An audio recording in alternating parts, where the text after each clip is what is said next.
BJP జాతీయ కార్యవర్గంలో తెలంగాణకు ప్రాధాన్యం దక్కలేదన్న అంశంపై ఎమ్మెల్యే రాజా సింగ్ స్పందించారు. జాతీయ కార్యవర్గంలో తెలంగాణకు ఎందుకు ప్రాధాన్యం ఇవ్వలేదో రాష్ట్ర నాయకులు ఆలోచించుకోవాలని సూచించారు. తెలంగాణ బీజేపీ నేతలు గ్రూపు రాజకీయాలను విడి అందరూ కలిసికట్టుగా పనిచేయాలని పిలుపునిచ్చారు. బెంగాల్లో పార్టీ నేతలు ఏ విధంగా పనిచేశారో తెలంగాణలోనూ అదే విధంగా పనిచేయాలని అన్నారు. ఇప్పటికైనా తెలంగాణ నాయకులు తమ వైఖరిని మార్చుకోవాలని రాజా సింగ్ సూచించారు.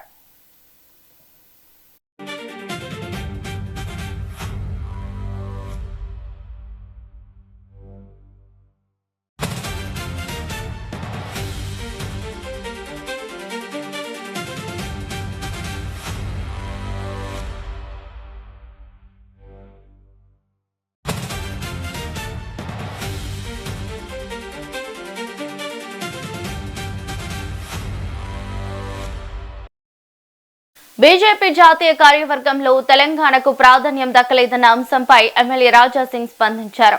జాతీయ కార్యవర్గంలో తెలంగాణకు ఎందుకు ప్రాధాన్యం ఇవ్వలేదో రాష్ట్ర నాయకులు ఆలోచించుకోవాలని సూచించారు. తెలంగాణ బీజేపీ నేతలు గ్రూపు రాజకీయాలను విడి అందరూ కలిసికట్టుగా పనిచేయాలని పిలుపునిచ్చారు. బెంగాల్లో పార్టీ నేతలు ఏ విధంగా పనిచేశారో తెలంగాణలోనూ అదే విధంగా పనిచేయాలని అన్నారు. ఇప్పటికైనా తెలంగాణ నాయకులు తమ వైఖరిని మార్చుకోవాలని రాజా సింగ్ సూచించారు. భారతీయ జనతా పార్టీ జాతీయ కార్యవర్గంలో తెలంగాణకి ఒక్క పేరు కూడా అవకాశం ఇవ్వలేదు. గతంలో చాలామంది పెద్ద నాయకులకి జాతీయ కార్యవర్గంలో మంచి మంచి పదవులు కూడా ఇచ్చినారు. వాళ్ళు మంచి పని కూడా చేసినారు. కానీ ఈ కొత్త నితిన్ నబీ గారు ఒక కొత్త సైన్యం తయారు చేసినారు. ఎట్టి పరిస్థితిలో ప్రతి ఒక్క రాష్ట్రంలో భారతీయ జనతా పార్టీ స్ట్రాంగ్ అవ్వాలి, భారతీయ జనతా పార్టీ గవర్నమెంట్ రావాలని ఒక మంచి అయిన ఒక యుద్ధం చేయడానికి సైన్యం తయారు చేసిండు. కానీ తెలంగాణ నుంచి ఒక్క కూడా పేరుని వాళ్ళు ఇంక్లూడ్ చేయలేదంటే మన తెలంగాణ పెద్ద నాయకులు ఒక్కసారి ఆలోచన చెయ్యాలి. ఎందుకంటే ప్రతిసారి గ్రూప్ రాజకీయం ప్రతిసారి కంప్లైంట్ ఢిల్లీకి వెళ్ళాలి, కంప్లైంట్ ఇవ్వాలి. ఈ పెద్ద నాయకులు కూడా అరే తెలంగాణ మన బీజేపీ అధికారులు మారరు, అందుకోసం వేరేకి అవకాశం ఇద్దామని ఆ విధంగా ఆ యాంగిల్లో వెళ్ళినారని నేను అనుకుంటున్నాను. కనీసం ఎప్పుడైనా మా తెలంగాణ నాయకులకి నా ఒక నివేదిక, మీరు ఈ గ్రూప్ రాజకీయంని పక్కా పెట్టి మనమందరం ఒక్కటే, మన లక్ష్యం ఒక్కటే. ఏ విధంగా బంగాల్లో భారతీయ జనతా పార్టీ గవర్నమెంట్ రానికి అందరూ ఒకటై ఒక యుద్ధం చేసినారు. దాని తర్వాతనే బంగాల్ అట్లాంటి రాష్ట్రంలో కూడా భారతీయ జనతా పార్టీ గవర్నమెంట్ వచ్చిందంటే అక్కడ గ్రూపిజంని పక్కా పెట్టి ఇది నా పార్టీ, ఇది నా రాష్ట్రంలో భగవా రాజ్యం రావాలి, కాశం రాజ్యం రావాలని ఒక సంకల్పం వాళ్ళు పెట్టుకొని యుద్ధం చేసిన తర్వాతనే బంగాల్ అట్లాంటి రాష్ట్రంలో బీజేపీ గవర్నమెంట్ వచ్చింది.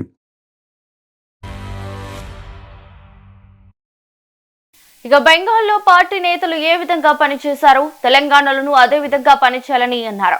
ఇప్పటికైనా తెలంగాణ నాయకులు తమ వైఖరిని మార్చుకోవాలని రాజా సింగ్ సూచిస్తున్నారు. ఇదే అంశంపై పూర్తి డీటెయిల్స్ మా సీనియర్ కరెస్పాండెంట్ రామకృష్ణ ఫోన్ ద్వారా అందిస్తారు.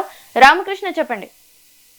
ఎస్ రావాలి. ఏదైతే గోషమాల్ ఎమ్మెల్యే రాజాసింగ్ మరోసారి బీజేపీ రాష్ట్ర నాయకత్వంపై ఆయన తన విమర్శలు అయితే వ్యంగ్యంగా సందర్శించాలని చెప్పొచ్చు. ఎందుకంటే గతంలో ఎప్పుడు లేని విధంగా బీజేపీ పార్టీలో ఈసారి తెలంగాణని నెక్స్ట్ టార్గెట్ అని జాతీయ నాయకత్వం భావించి ఈసారి జాతీయ కార్యవర్గంలో మంచి ప్రాధాన్యత ఇస్తారని అందరూ భావించారు. అయితే దానికి విరుద్ధంగా ఒకరు కూడా జాతీయ కార్యవర్గంలో ఒకరు కూడా అవకాశం రాకపోవడంతో రాజాసింగ్ దాన్ని స్పందిస్తూ ఎందుకు రాలేదు అనేది రాష్ట్ర నాయకులు ఒకసారి ఆలోచించాలి. గతంలో జాతీయ కార్యవర్గంలో పనిచేశారు, వారికి చాలా మంచిగా వర్క్ చేశారు, వారికి ఇచ్చారు, అవకాశాలు ఇచ్చారు. అయితే ఈసారి ఎందుకు అవకాశాలు ఇవ్వలేదు అనేది ఒకసారి రాష్ట్ర నాయకులు ఆలోచించాలి. ఎందుకంటే ప్రతి నిత్యము గ్రూప్ రాజకీయాలు, ఒకరిపై ఒకరు విమర్శలు చేసుకోవడం, ఇదే అధిష్టానానికి నిరంతరం ఫిర్యాదు చేయడం, ఒక ఎంపీకి మరో ఎంపీకి పైన ఫిర్యాదు చేయడం, అదేవిధంగా రాష్ట్ర నాయకత్వం పైన, రాష్ట్ర నేతల పైన నిరంతరం ఢిల్లీకి వెళ్ళి కంప్లైంట్ చేయడం, ఫిర్యాదులు చేయడంతో అక్కడ ఉన్న అధిష్టానము విసిగిపోయి, అందుకే వారికి ఈసారి రాష్ట్ర నేతలకు ఎవరికి అవకాశం ఇవ్వలేదని ఆయన ఘాటుగా స్పందించారు. ఎందుకంటే గతంలో ఎప్పుడు లేని విధంగా బెంగాల్లో బీజేపీ అధికారంలోకి వచ్చింది. ఎందుకు వచ్చింది, ఎలా వచ్చింది అని ఒకసారి రాష్ట్ర నాయకులు కూడా ఆలోచన చేయాలి.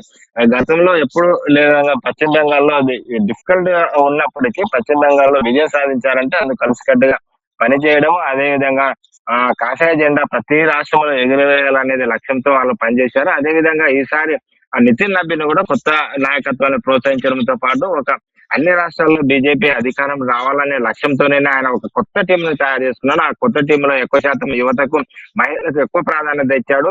అలాంటిది తెలంగాణ రాష్ట్రంలో ఒకరు కూడా అవకాశం ఇవ్వకపోవడం అనేది రాష్ట్ర నాయకత్వం, రాష్ట్ర నాయకులు ఒకసారి ఆలోచన చేయాలి. మీ ఏదైతే విభేదాలు ఉన్నావో ఒకరిపై ఒకరు ఫిర్యాదులు చేసుకోవడం, కంప్లైంట్ చేసుకోవడం, అధిష్టానికి నిరంతరము ఒకరిపై ఒకరు విమర్శలు చేసుకోవడం, ఇవన్నీ ఢిల్లీకి వెళ్ళి కంప్లైంట్ చేయడం, ఇవన్నీ మానుకొని తెలంగాణలో కూడా అధికారం రావాలనే దిశగా ప్రయత్నం చేసినప్పుడు మాత్రమే జాతీయ నాయకత్వం మీపై నమ్మకం ఉంటుంది. కాబట్టి ఇక్కడైనా రాష్ట్ర నాయకులు ఒక ఆలోచన చేయాలి. ఎవరైతే ఉన్నారో వీరందరూ అందరూ కలిసిగా సమిష్టిగా పనిచేసి తెలంగాణలో బీజేపీని అధికారంలో తీసుకొచ్చే విధంగా పనిచేయాలి.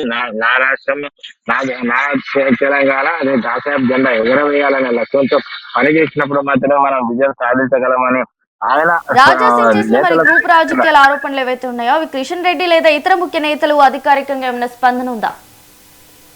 ఇప్పటి వరకైతే ఎవరు స్పందించలేదన్నది. ఎందుకంటే గత కొంతకాలంగా రాజాసింగ్ నిరంతరం బీజేపీ రాష్ట్ర నాయకత్వం విమర్శలు చేస్తున్నప్పటికీ రాష్ట్ర నాయకులు కూడా అతని విమర్శలను లైట్ గా తీసుకున్నారు. కానీ అతను చేసిన రాజాసింగ్ చేసిన దాంట్లో చాలా వాస్తవాలు కూడా ఉన్నాయి. కానీ రాష్ట్ర నాయకత్వం, రాష్ట్ర నాయకులు కానీ ఎవరైతే నేతలు ఉన్నారో వాళ్ళందరూ పెద్దగా రాజాసింగ్ పార్టీలో లేడు, పార్టీ నుంచి సస్పెండ్ చేయడం, వారి గురించి ఆయన చెప్పే మాటల గురించి పట్టించుకోవాల్సిన అవసరం లేదు. ఎందుకంటే ఆయన ఎప్పుడు ఏదో ఒకటి చెప్తూనే ఉంటాడు. అయితే ఇప్పుడు ప్రస్తుతం రాష్ట్రంలో అందరూ సమిష్టిగానే ఉన్నారు. ఎవరికి విభేదాలు లేవు, మనస్పర్ధాలు లేవు. కేవలం విధానపరమైన విభేదాలు తప్ప వేరేటివి ఏం లేదు. కాబట్టి ఏదైతే ఉన్నారో నేతలందరూ సమిష్టిగా కృషి చేస్తున్నారు. దానికి నిదర్శనమే ఈ మధ్య కాలంలో మనం ఢిల్లీలో చూసినప్పుడు అందరూ బండి సంజయ్ ఇంటికి వెళ్ళి లంచ్ చేయడము, అదే అందరు కలిసి గ్రూప్ ఫోటోలు దిగడం, ఇవన్నీ చూసినట్టయితే ఈ మధ్య కాలంలో జాతీయ నాయకత్వం ఏదైతే అధిష్టానం ఉందో దానికి రాష్ట్ర నాయకులు చూస్తున్న విధంగానే వాళ్ళు పనిచేస్తున్నారని కూడా భావించవచ్చు. కాబట్టి ఇప్పుడు ఉన్న గతంలో ఎక్కువ శాతం విభేదాలు ఉన్నప్పటికీ ఈ మధ్య కాలంలోనే చూసుకున్నట్టే నితిన్ నబీన్ రాష్ట్ర పర్యటన అనంతరం జరిగిన పరిణామాలు, లక్ష్మణ ఇంట్లో ఈటల, అదే విధంగా బండి సంజయ్ కలిసిపోవడము, దానికి సంబంధించి వీరిద్దరు కలిసిపోవడం నేపథ్యంలో దాదాపుగా గ్రూప్ రాజకీయాలు లేవు, అందరూ సమిష్టిగానే పనిచేస్తారు అనేది రాష్ట్ర నాయకత్వానికి అభిప్రాయం ఉంది. ఇదే విషయాన్ని ఇప్పుడు ఏదైతే ఎక్కువగా అధిష్టానానికి వెళ్ళి ఒకరిపై ఒకరు కంప్లైంట్ చేసుకునే అవకాశం కూడా లేదు. ఒకవేళ చిన్న చిన్న మనస్పర్ధలు ఏమన్నా ఉంటే చెప్పే అవకాశం ఉంటుంది. కాబట్టి అంతకు మించి ఏం లేవనేది కూడా రాష్ట్ర నాయకత్వం చెప్తున్న మాట రావాలి. Thank you Ramakrishna.